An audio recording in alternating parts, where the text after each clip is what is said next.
You ask Tiger to calculate. This deals with linear inequalities with one unknown.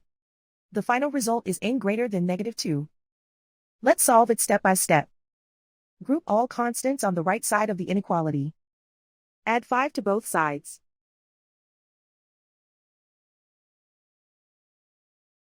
Simplify the arithmetic.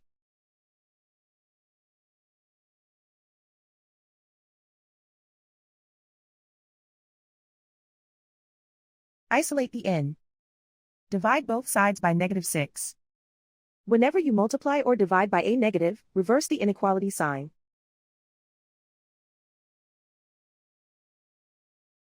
Cancel out the negatives.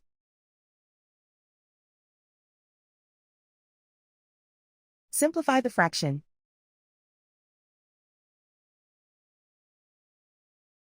Move the negative sign from the denominator to the numerator.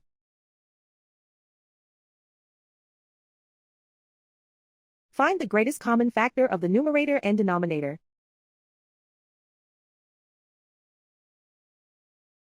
Factor out and cancel the greatest common factor.